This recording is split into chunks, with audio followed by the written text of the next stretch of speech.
may sa kalinibatan ang pagpasaret ang pamilya na.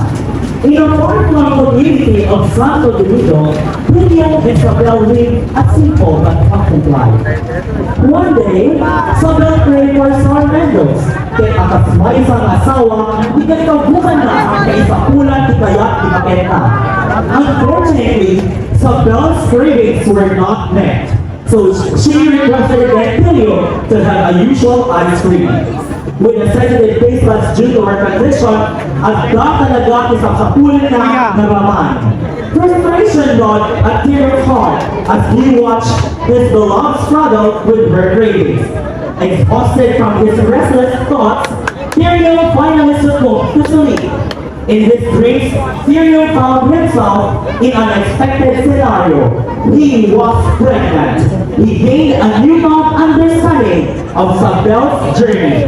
Kaya itangarod, iibayin mo katakan, tinalisang sa ngayon ang istorya ni Tyrion at Isabel. Anya matatilaw ni Tyrion ay arte ice cream, pag numaala na, isapsapunin na, naman ti asawa na. Ladies and gentlemen, behold, the city of Bataan National High School Poblacion. Harapan kasawa na.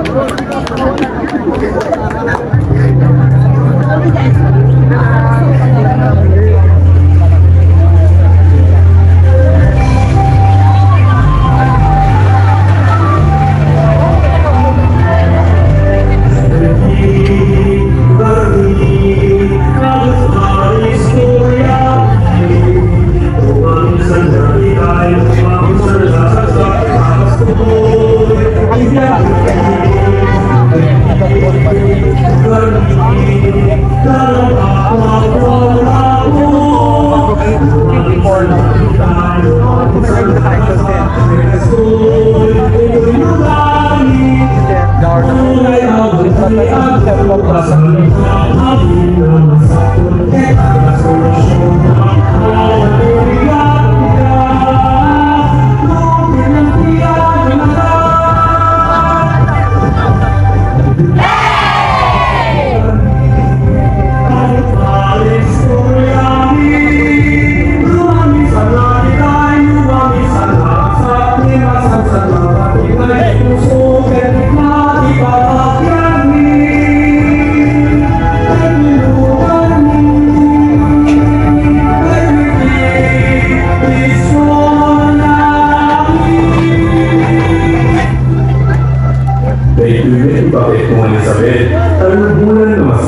Isabel! Isabel! Ayan mo asawa! Ang mundo na nagmaripit lang. Pagkawalin na. Yaramitan ka lang isang saraya naman ayos ni makaya mo.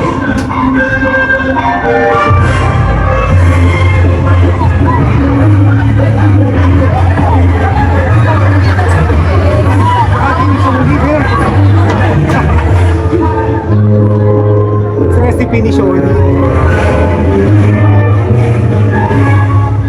Ilan mo ang ay? Ay, bakit?